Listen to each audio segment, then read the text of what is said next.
Салам достор, өтө маанилүү кабар. Ушул видеону лайк, комментарий жазып тарап бериңиздер. Мына өзгөнүн больницасы жаңы курулуп атканына байланыштуу иштебей атат. Мынтип көп адам убар болуп келип кетип атышат. Азыр адамдар каерге барышты билбей баштары айланып аткан учуру. Азыр мен ошого түшүндүрө кетейин. Азыр бул жерде иштеп атканы бир гана детский менен инфекционный иштеп атат экен. Ал деле качандыр бир күнү көчүп кетебиз дейт, жакын арада, бирок белгисиз дейт качан көчүп кетишибиз. Роддомго келе турган болсок, роддом Куршапка жакыны Куршапка, Мырзакеге жакыны Мырзакеге бара берет экенсиздер. Хирургия эмеге көчүрүлүптүр Куршапка.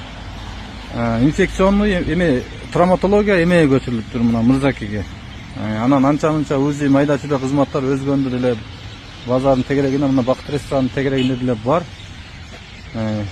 Анан мунуга келе турган болсок, Дилрабого бардыгы эле ушуну көчүп кетсин, бир байдыкы буну көчүрө албайт дегендерге уже булар да полный бошотуп даярлап коюптур, уже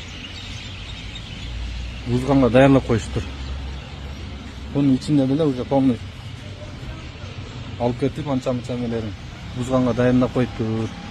Каналга каттала кетиңиздер. Өзгөндө жок, аптека жок эле, аптека эмес, полный жок. Больница иштебей жатат. Мына ушинтип бар болуп келип кетип атышат. Каналга каттала кетиңиздер.